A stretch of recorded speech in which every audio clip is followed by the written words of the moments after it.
We have an update on Bryan Kohberger.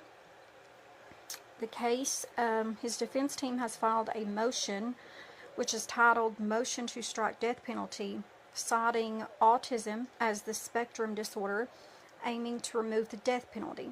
Now, for those of you who are scrutinizing this, just remember that as a defense team, you do everything you can possibly do to favor your client and to get the death penalty off the table. So this is one of those things that one of the motions they can file, and they're going to. So they're taking advantage of that. So of course, you take whatever you can take and utilize it at this point in time. So for those of you who thinks it's a far reach, it's just them doing their job, and rightfully so. You wouldn't have a good defense team if they weren't. So the reason being is because whenever you're doing a death penalty case, if you have mental impairment, certain mental issues, that disqualifies you from the death penalty. So the death penalty as a sentencing option in his upcoming trial, they're citing that he has autism.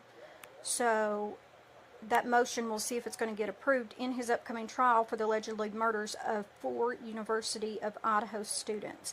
The defense suggests that Kohberger's potential diagnosis of autism spectrum disorder, which is also known as ASD, should influence sentencing considerations. While the specifics of the motion are sealed, the strategy aligns with the Supreme Court's stance that intellectual disabilities can render the death penalty unconstitutional. It's important to note that the defense's filing does not confirm an official ASD diagnosis for Kohberger. Rather, they are seeking to use the possibility of such a diagnosis to argue against the death penalty. The trial is scheduled for August 11, 2025, with prosecutors indicating their intent to seek the death penalty if Kohberger is convicted.